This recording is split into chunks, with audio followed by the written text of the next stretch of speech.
Pernah kepikiran gak sih, hidup kita ini sebenarnya apa? Apa cuma sekumpulan mesin rumit yang berjuang mati-matian buat bertahan? Atau jangan-jangan ada sesuatu yang jauh lebih dalam dari itu? Nah, kali ini kita bakal bedah tuntas sebuah gagasan besar. Kita akan lihat kritik terhadap teori Ryu Hasan dan kenapa cara pandang mekanistik itu mungkin nggak cukup. Oke, jadi intinya begini. Menurut teori yang mau kita bahas, klaim utamanya tuh sederhana banget. Hidup adalah perlawanan. Udah, gitu aja. Sebuah perjuangan yang nggak ada habisnya. Tapi, tunggu dulu. Coba deh kita pikirin bareng-bareng. Beneran gitu?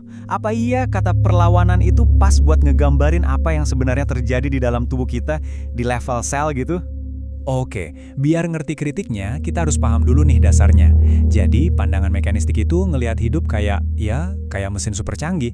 Mesin yang kerjanya cuma berjuang terus-menerus, melawan ini itu, biar nggak rusak dan tetap jalan. Nah, kita mulai dari kata kuncinya dulu ya, perlawanan. Kedengarannya keren sih.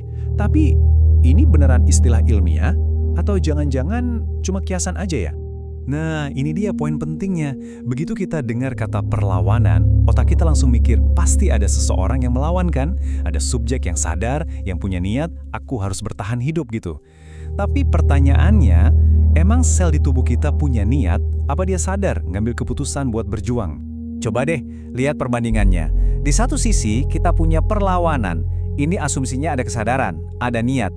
Nah, di sisi lain, ada istilah yang lebih ilmiah, respon otomatis. Di sini nggak ada niat, semuanya cuma berjalan, ngikutin hukum fisika dan kimia, sampai udah nggak bisa lagi. Contoh paling gampangnya, sel. Sel itu kan nggak bangun pagi terus mikir, wah hari ini aku harus berjuang melawan kematian. Nggak gitu kan. Dia tuh cuma, jalanin aja proses kimianya. Kayak mesin yang nyala terus sampai bensinnya habis atau lingkungannya udah nggak cocok. Jadi ini tuh proses, bukan pertarungan. Oke, lanjut ya ke kritik berikutnya yang gak kalah penting. Ini sering banget kejadian nih, kita sering kejebak sama pemikiran kayak gini. Begitu kita lihat sesuatu yang super rumit dan teratur, kita langsung mikir, wah, pasti ada kecerdasan di baliknya nih. Analogi jam atom ini pas banget. Coba bayangin, jam atom itu kan presisinya luar biasa. Salah satu alat paling akurat buatan manusia. Tapi, apa ada yang bilang jam itu pintar? Atau sadar? Enggak kan? Presisi itu bukan berarti cerdas. Itu cuma mekanisme yang berjalan sempurna. Sama halnya dengan kehidupan. Keteraturan yang kita lihat di dunia biologi, kayak cara kerja DNA atau protein, itu semua muncul dari hukum-hukum dasar alam. Bukan karena sel atau gen kita itu cerdas dan ngambil keputusan. Mereka nggak punya pilihan lain selain ikutin aturan mainnya. Kita ambil contoh lain deh, indera perasa. Waktu Anda makan sesuatu yang manis, mungkin kita mikirnya otak kita lagi menginterpretasikan rasa itu. Padahal, yang terjadi itu murni mekanisme. Sinyal kimia dari lidah diterima, terus sinyal itu jalan lewat jalur saraf yang emang udah ada dari sananya, dan muncullah respon yang kita kenal sebagai rasa manis. Ini tuh proses otomatis, bukan interpretasi sadar. Nah, dari sini kita sampai ke inti masalahnya. Kalau semua yang terjadi di otak itu cuma sinyal-sinyal listrik dan kimiawi yang lewat di jalur mekanis, ini bakal ngarah ke satu pertanyaan yang, dalam banget. Coba deh pikirin baik-baik. Kalau otak itu cuma mesin yang ngolah sinyal, terus siapa atau apa yang merasakan manisnya?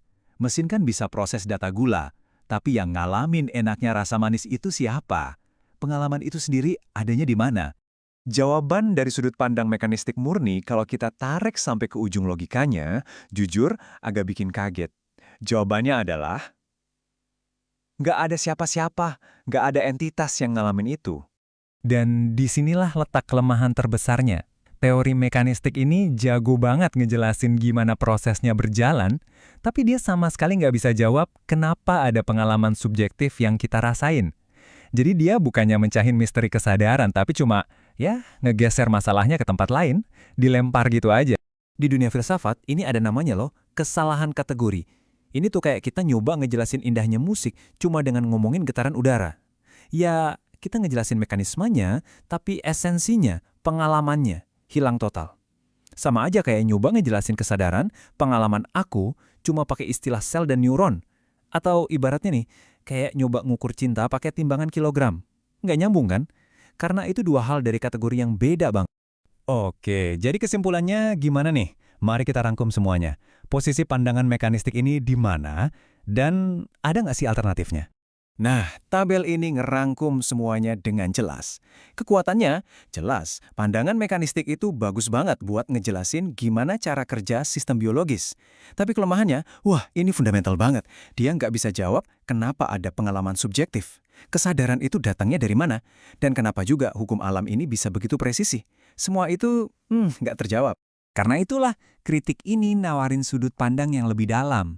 Mungkin hidup itu bukan perjuangan, tapi sebuah keniscayaan, sesuatu yang pasti terjadi karena hukum alam. Dan kesadaran mungkin bukan produk dari otak, tapi sesuatu yang fundamental, sama fundamentalnya kayak ruang dan waktu. Kalau dipikir-pikir, ini mengubah cara kita memandang segalanya kan? Ini ngebawa kita ke sebuah kesimpulan yang kuat banget. Dan mungkin menenangkan juga. Bisa jadi seluruh cerita tentang perjuangan dan perlawanan itu cuma proyeksi dari pikiran kita sendiri ke alam. Jadi, pada akhirnya, mungkin hidup itu nggak sedang berjuang sama sekali. Hidup hanya sedang terjadi. Mengalir begitu saja, mengikuti hukum alam yang presisi dan nggak bisa dilawan. Sebuah pemikiran yang benar-benar bisa mengubah cara kita melihat eksistensi kita di alam semesta ini.